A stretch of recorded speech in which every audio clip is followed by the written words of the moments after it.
very straightforward. So the next one we're going to do, we've done a video on molarity, and Henry's law. What does Henry's law relate?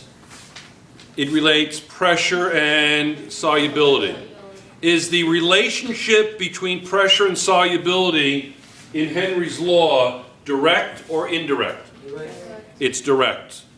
So pressure is directly related to solubility, correct? It's proportional. Pressure and solubility, the higher the pressure, the higher the solubility, etc. Clear? Yes? Okay. Now, let's look at dilutions. Now, dilutions, I was saying before I turned on the iPod, was that young chemistry students forget about this, and they try to do dilutions the hard way. They say there's not enough information given.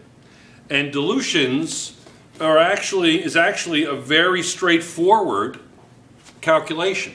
It says that that's molarity, that's a capital M. The product of the molarity and volume that you're using is proportional to what? The new volume that you're using. What does that mean? Well, let's look at this, okay?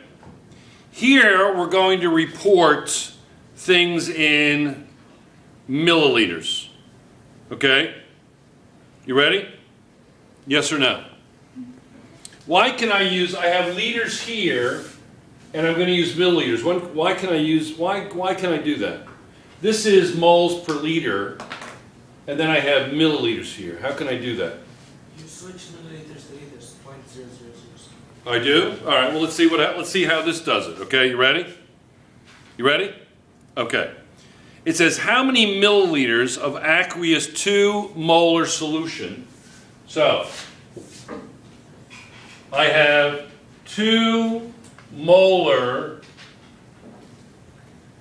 MgSO4, right? How many milliliters, right? We'll call this 1, and this will be molarity 1. All right? Let me read the first sentence again. How many milliliters of aqueous 2 molar magnesium sulfate solution must be diluted with water to prepare 100 milliliters of aqueous 0.4 molar solution? So this is what I want to do. I want to change the molarity. I want to make it to be, what did I say, 0.4? Yeah.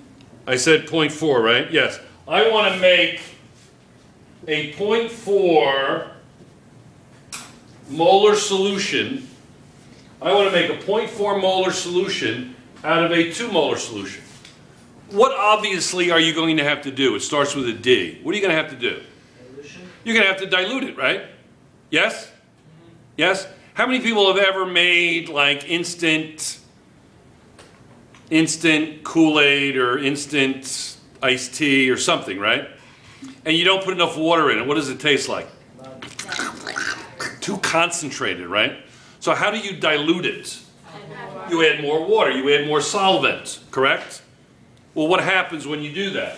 If I have A over B, and B becomes larger, what happens to A over B? B becomes larger. It becomes larger. B. I increase B. What happens to this? What happens to the quotient? It does what? It becomes larger or smaller? Larger, because direct. All right, let's see.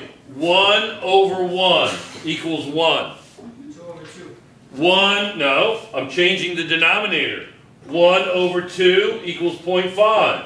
1 over 10 equals 0.1. 1 over 100 is 100th. What's happening to the quotient? What's happening to the quotient as I increase the denominator? It becomes lower. It becomes smaller. It becomes smaller. smaller. It's inversely proportional. It's inversely proportional. Correct? Yes? Increased solvent, decreased concentration. Correct? So we're going to decrease the concentration, aren't we? By increasing the volume of the solvent. Isn't that what we're doing? Yes or no? Yes. Yes, that's what we're doing. Okay. Let me get rid of this. Let me get rid of this. That was a little side note for you. All right. So let's plug it in. Let's plug it in and check. We'll check our answer. Okay, here we go. And let's see if the unit labels have a problem with unit labels, okay? Yes, we're going to write out unit labels, correct? And we're going to see if we can do this in milliliters, okay? Yes? You with me? Okay. So this is going to be 2 molar V1 equals 0.4 molar. How many milliliters do I want to make it? I want 100 milliliters of aqueous, right? I want 100 milliliters, right? Okay, so how much of this do I need to put in to 100 milliliters? Okay, well this is going to be 2 moles per liter, correct? This is going to be volume, right? And this is going to be milliliter, right? We'll keep that at 1, all right? This is going to be 0.4 moles over liter, and this is going to be 100 milliliter. Is that true? Yes or no? Is that true? Yeah. Now let's look at we're going to use a mathematical trick, okay? It's not really a mathematical trick, but I'm going to call it one so you don't take it too seriously. Is this mole over liter? Yes. Is that milliliter? Yes. Is that mole over liter? Yes. Is mole over liter the same as mole over liter? Yes. Okay. I'm going to multiply both sides of this by liter over mole. Okay? What happens? I multiply this side by it, that cancels. I multiply this side by it, that cancels. Haven't I? Yes. So, what do I have? Can I erase some of this stuff? Yeah. All right. Can I erase this? Yes. All right. So, I have left over 2V1, which I know is going to be milliliters. I know that, right?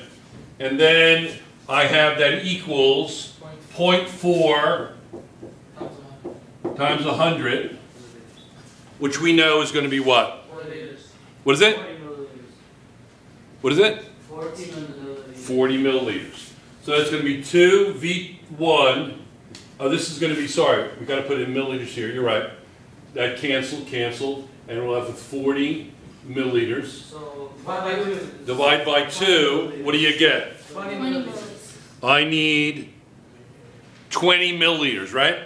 Is that correct? Yes. So V1 equals 20 milliliters.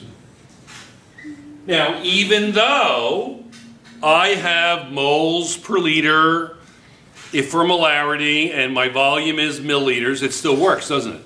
Yes. Right? You get it? Yeah. So the answer is, what did I actually ask you? I actually asked you what?